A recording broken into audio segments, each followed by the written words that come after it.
Chapter 2 Disaster in Yavin 4. Inside the Mos Eisley Cantina, Sakisto, Marth, and Ghost sat sharing a drink, catching up on what had been going on around Mos Eisley and Tatooine.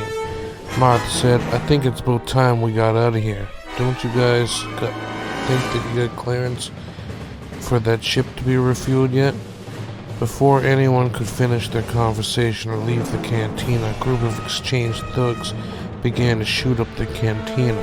Sakisto took cover behind the main bar next to the bartender, returning fire, while Marth flipped over the table that they sat at and took cover, covering himself in Ghost Longstaff. As blaster fire ripped through the cantina and innocent bystanders shot at local gangsters, they would serve as a third group shooting at both sides. As the firefight got intense, Marth began to force his way through the cantina. Ghost Longstaff followed him, and Sakisto would slowly follow their trail as the group fought their way out of the cantina. The firefight continued as the exchange of various gangsters fought until the last man was standing. Marth, Ghost, and Sakisto made their way to the hangar. Once they got to the Condor, they prepared their leave from Mos Eisley, leaving Tatooine as fast as they could.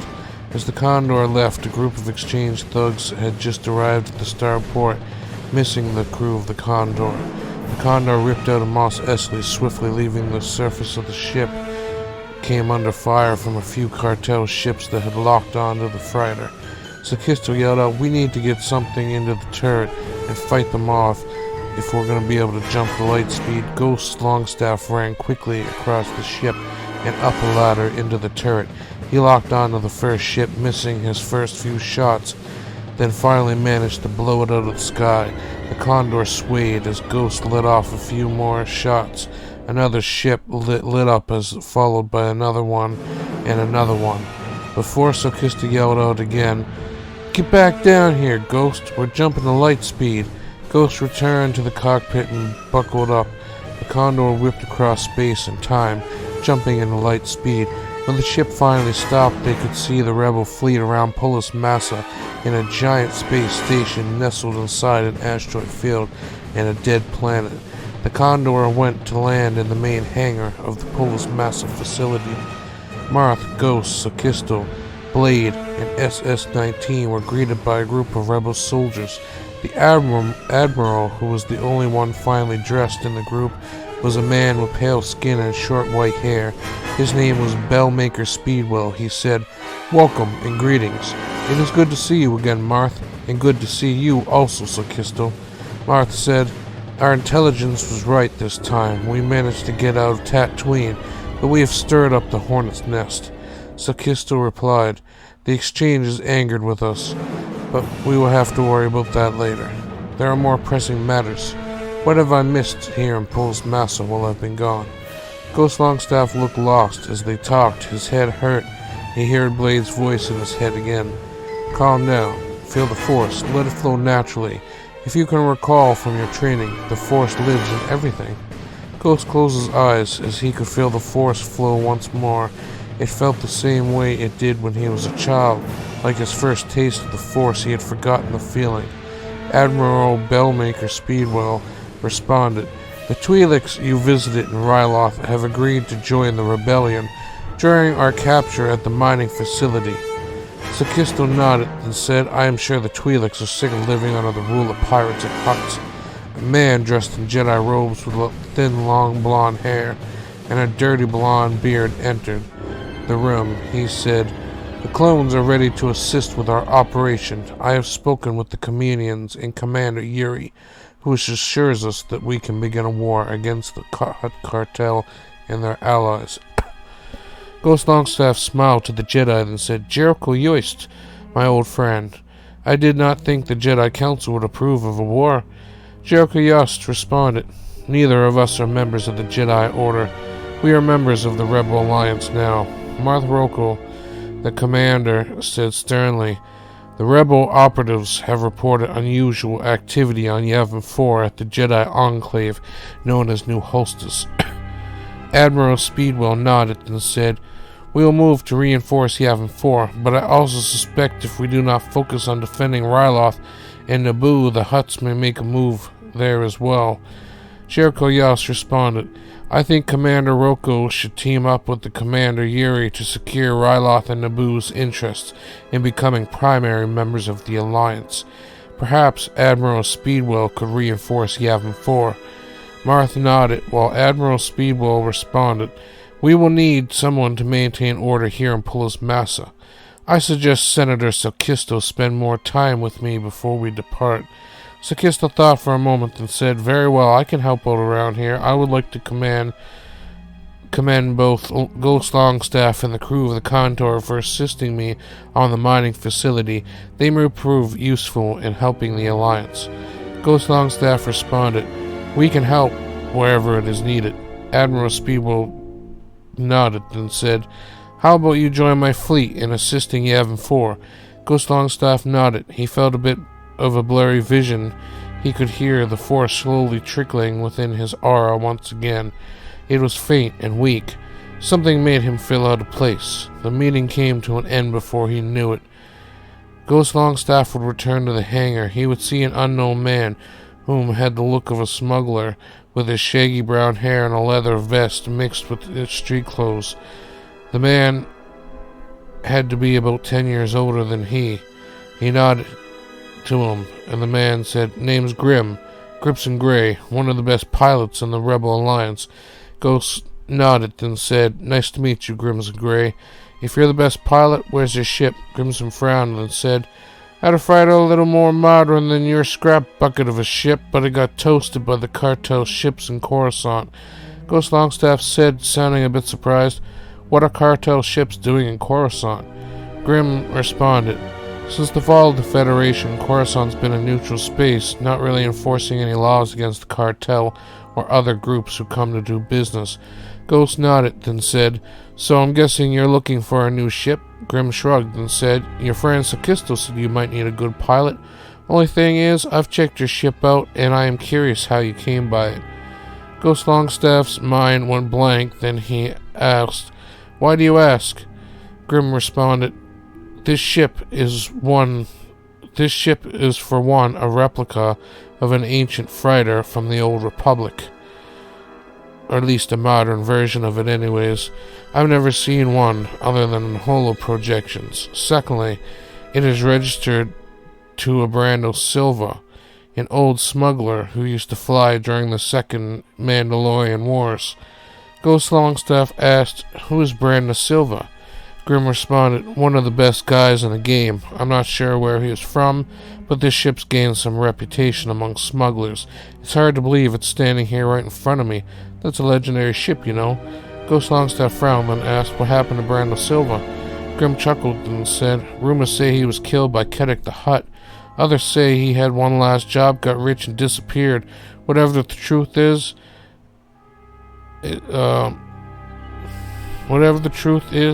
I think this is a clue that we may never see Captain Brando again. Ghost Longstaff replied with a serious tone in his voice, I need a pilot, if you're up for it. Take our crew to Yavin 4 to assist Admiral Speedwell? Grim nodded, then agreed. The two of them headed for the ship. Ghost Longstaff would go to lay down. As he was tired, everything went black, and at that moment, we went back to a time that was before the current one. Ghost Longstaff's dreams took him to a flashback. He was standing before the Jedi Council in his Jedi robes. He would relive the moment. Marcus Moreau, the Grand Master, with his aging graying beard and long hair, displayed the age difference between the young knight and the elderly master, who relied upon his glasses to see. Marcus Moreau said, You have been called before the new Jedi Order to repent for your headstrong actions, to succumb to the temptation of the dark side. You fought in the Second Mandalorian Wars, disobeying the Council, in which cost the lives of millions of trillions of innocent lives across the galaxy. Ghost Longstaff looked down. The Council's eyes drew heavily upon him as a shadow cast over the room. You could see Ghost Longstaff and Marcus Moreau. It was as if Ghost had forgotten the faces of the other masters. Ghost Longstaff moved forward, giving up his lightsaber. The voices of the other masters were but a blur. he heard Marcus speak again. You have been excommunicated from the new Jedi Order, and your lightsaber will be destroyed. For your connection to the Force will also be severed so that you will never hurt an innocent life again with the Force. The Jedi Council stood, all reaching out to the Force ghost. Longstaff floated into the air and screamed out in pain as his connection to the Force would be cut off. It was as if he had died, but he was still alive. Marcus would place his hand upon his head, and all he seen was a bright white light. Ghost entered a deep sleep space, and time drifted slowly.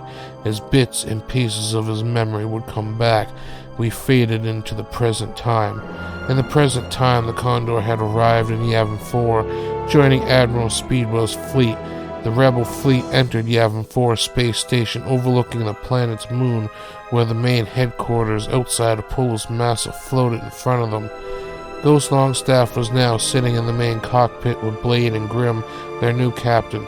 Grim would accept a holocron from Yavin 4 space station. A rebel admiral said, "Welcome to Yavin 4. We have just cleared Admiral Speedwell's clearance. We are just going to scan your ship's ID and process you as a late arrival to the rebel fleet." Within moments, the admiral said, "You are cleared to land." As they prepared to land on Yavin 4, they seen the dead ship of the Optagon, followed by a large fleet of dead Federation ships. The fleet of dead ships followed upon Yavin 4 station, blowing it up and attacking Admiral Speedwell's fleet. Captain Grimm said, "Okay, buckle up and get ready."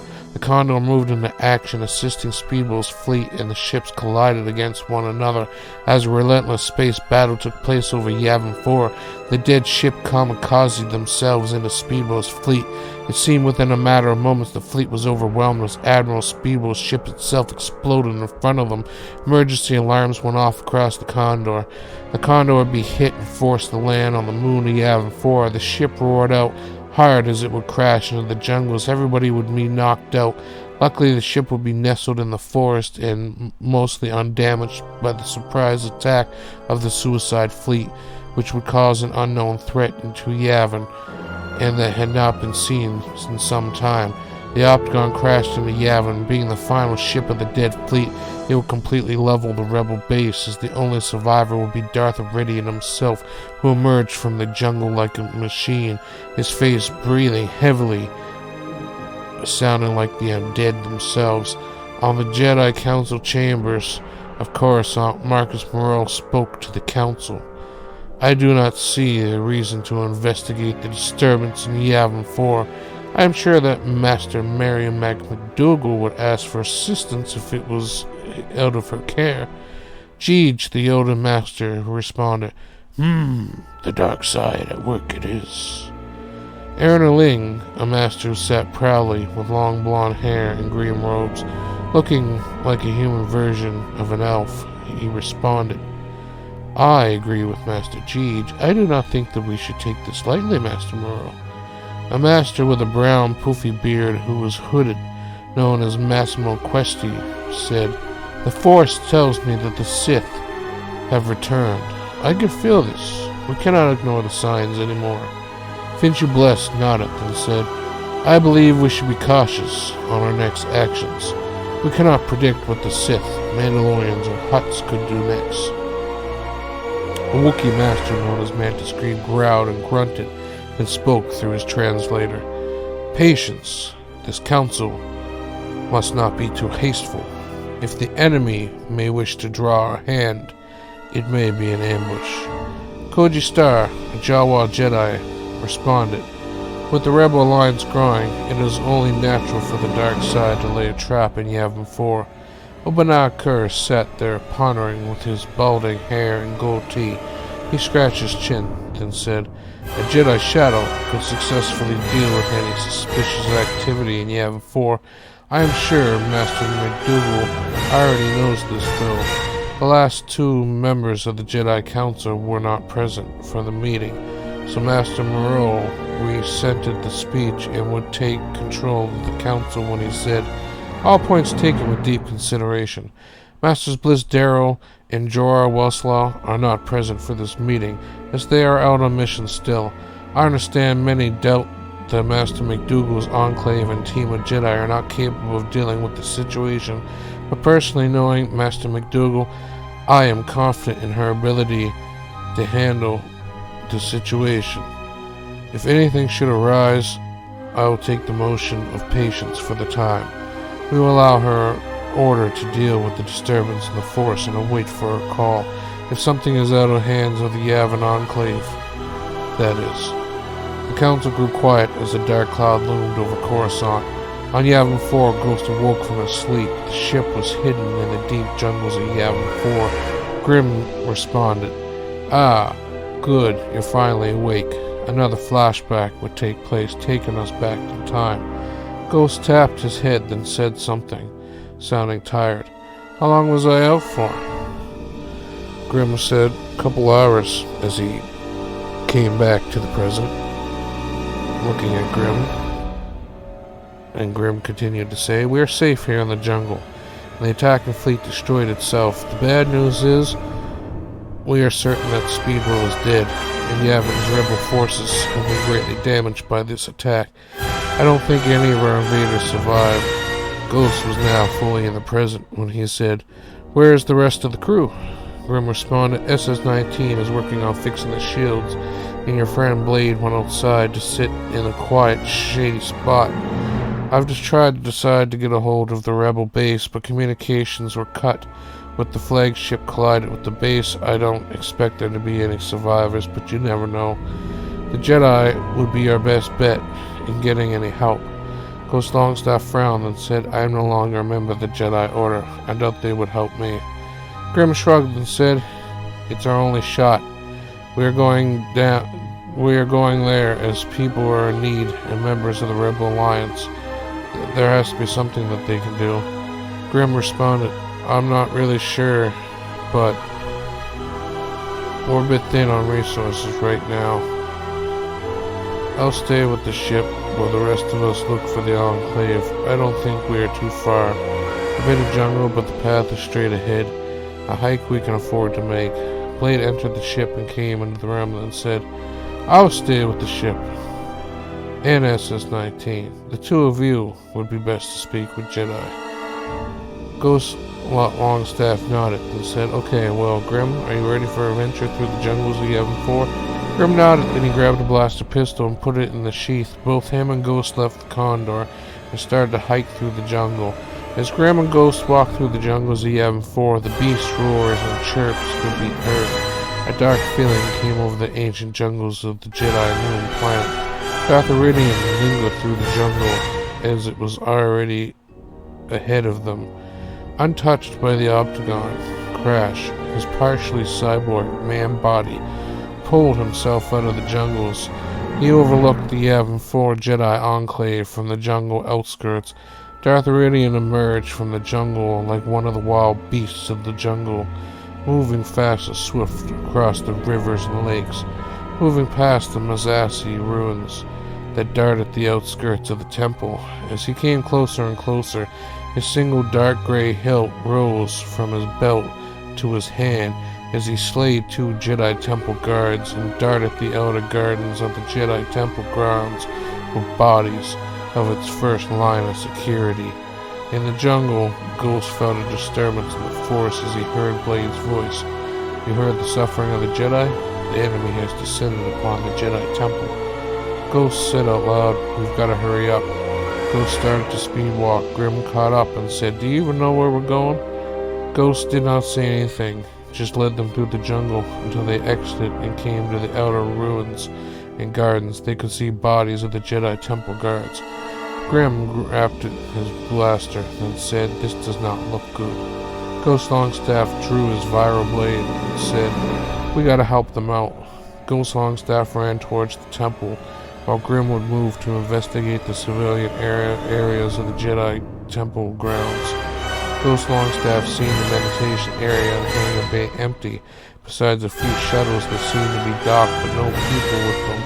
He moved to the waterfalls and stairs of the temples. As he then moved and climbed the stairs and got to the front doors, the energy shield was on, blocking him from entering. Meanwhile, Grim had searched the cantina to find that it was locked by a crew of ships docked at the temple. the people barring the doors from the inside. Most likely he would not disturb any of them as he made his way to the med bay, which inside he seen the welcoming droid asked, "What's going on here?" The medical droid responded, "We are under lockdown, sir. All patient dorms are off limits in examination room. Unfortunately, sir, there is only one room accessible." Grim then asked, "Why are you on lockdown?" Medical droid then said, "We're under attack, sir, by a rogue Jedi droid." Grim frowned, then turned around, and when he got to the hangar, he reunited with Ghost.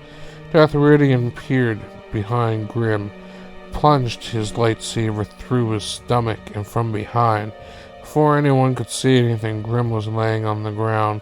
Ghost Longstaff got his wits about him and prepared for the attack of Darth Meridian, who came in lightning fast, swinging his lightsaber. The two of them sparred for a while until Darth Meridian force-pushed Ghost Longstaff, then let onto him with a massive wave of force lightning until he passed out. Darth Meridian stood over Ghost, and then Blade appeared. He would knock Meridian over with his viral blade. He grabbed Ghost, escaping. When Darth Meridian came to, a group of Jedi Knights surrounded him. The array of colors lit up blue, yellow, green as Meridian came with his red crimson blade, diving into the Jedi after Jedi, slaying them. Blade would make his way back to the ruins and outer gardens of the temple. Blade muttered those Jedi Knights only slow him down for a few minutes. As Blade entered the jungles, he sensed Darth Meridian had just slayed the remaining of the Jedi Knights. Darth Meridian had lost his captive and was locked out of the temple. He knew he would not seek his captured prizes. Darth Meridian decided he would go into the temple one way or another. He could use the Force to pick up the 3 shuttles and any boxes or crates in the hangar. As the contents rolled and ripped across the sky, they crashed into the Jedi Temple, which would give Darth Meridian another way inside to the Jedi Temple. As he seen on the roof, one of the towers collapsed. He would begin to climb the temple until he got to the top. He leaped inside and would begin his purge of the Jedi Temple. Darth Meridian moved down the corridors and staircases, slicing down Jedi after Jedi. As the temple went on red alert, the younglings would be evacuated, while the Jedi Padawans would escort them out with their masters. The remaining masters, Jedi Knights, and Jedi Temple Guard banded together, surrounding Darth Meridian in the Grand Hall of Yavin 4 Jedi Temple. Darth Meridian would see the Jedi launching at him from the 4 corners. His blade sunk through each one of them until a group of bodies were laid out in front of him. The Grand Master of the Temple, Mary McDougal, gripped her gold and gray hilt, using the Force to pull it to her hand. As Mary McDougal met the Sith in battle, their blades grinded against one another and sit at a standstill. Mary McDougal yelled out to the surviving Jedi to leave the temple. Mary McDougal and Darth Meridian fought toe-to-toe as the surviving Jedi fled, following the trail of those who had escaped earlier. Darth Meridian honed in on his strengths, trying to find a weakness within Mary McDougal, but unlike the other Jedi, she did not falter. In the stalemate of the battle, Blade had got Ghost back to the ship. He laid him down in a cot, then proceeded to the cockpit. Blade would try to pilot the ship with the help of SS-19. The ship would slowly power back up. At the battle site, Mary McDougal and Darth Meridian battled, knowing that he could not defeat her. Darth Meridian force-pushed his enemy away and began to retreat. Mary McDougal would begin to chase Darth Meridian away from the Jedi Temple and through the mossy ruins towards the deep jungle. Blade was a poor pilot, and SS-19 was not quite as good as Grim or Ghost. The fighter took a nosedive through the jungle. As Ghost Longstaff awoke from the shaking of the fighter, he would join his friends in the cockpit to see both Darth Meridian and Mary McDougal running through the jungle ahead of them. Ghost Longstaff said, "Shouldn't we be helping her?" Blade responded, "I'd rather not wait around to see who wins." Ghost Longstaff blurted out, "Land the ship, SS-19. I am going to help him," Blade muttered. "This is nonsense." Ghost would go to join the battle, jumping off the landing bridge right before the ship landed. Ghost Longstaff moved swiftly with his eyes on Iridian. SS-19 also would exit the ship, hovering to assist. It was now a 3-on-1 as Darth Iridian was surrounded. Mary McDougal would keep Iridian distracted by attacking his front while Ghost jointed from the side with his Viro-blade. Darth Iridian, the partial cyborg man, danced with both Ghost and Mary McDougal. It would be SS-19 coming with a massive amount of shock that would stun Iridian, allowing Darth Iridian to be exposed.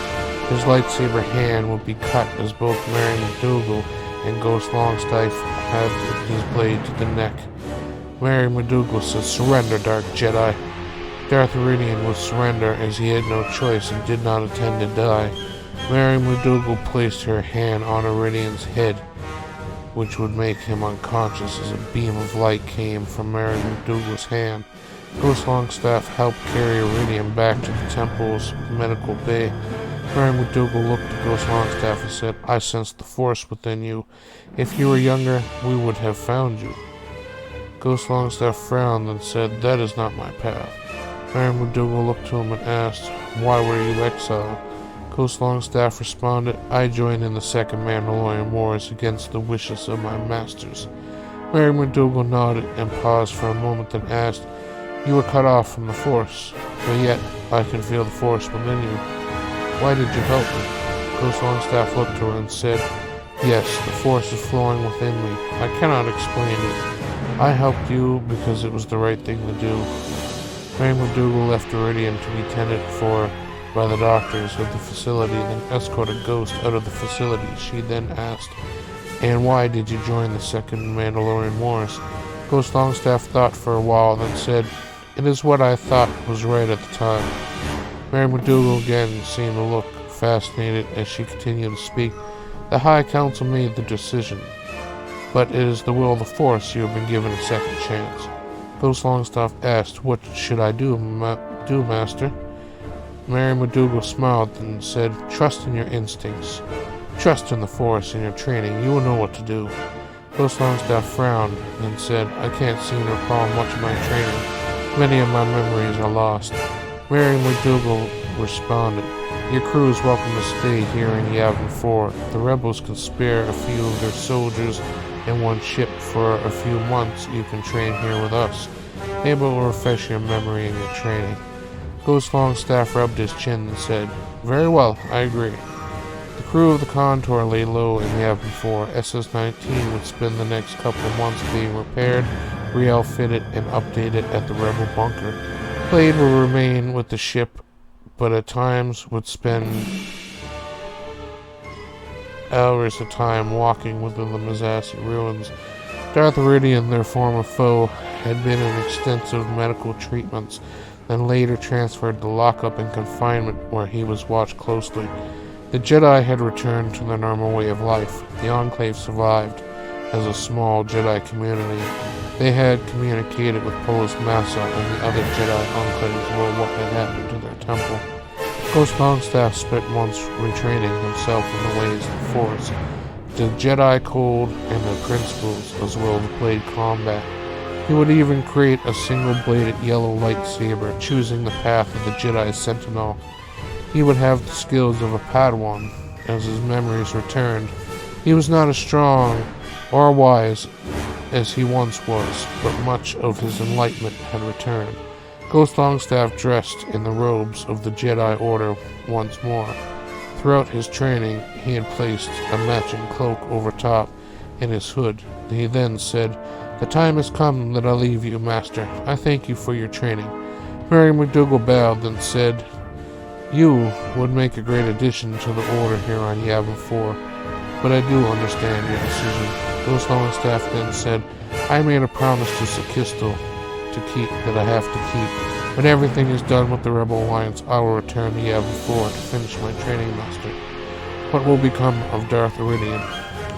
Mary McDougal responded, "He will be given a second chance. Someday, if he can prove himself If he cannot, then the Council in Coruscant will decide his fate as they did yours many years ago. Ghost nodded and said, I must not waste any more time. May the Force be with you, Master. Master Mary McDougal bowed and said, As with you, Padawan. Ghost Longstaff then left the Jedi Temple and returned to his ship. As usual, Blade was waiting for him. SS-19 had just returned from the Rebel headquarters on Yavin, looking shinier than before. A man with dark skin and dark hair, dressed in a Rebel mechanic suit, said, Name's Tonka. Fixed up your boy SS-19. He's as good as new. Wouldn't let me touch his memory, picky little droid. Ghost nodded and said, Thanks, Tonka. Sakisto can assure that you get paid. You know how to fly? Looking for another job? Tonka shrugged and said, Why not? I can fly anything. I'm game. Tonka climbed on board and jumped into the driver's seat. Within moments, he had the ship taking off from Yavin 4 and jumping into hyperspace.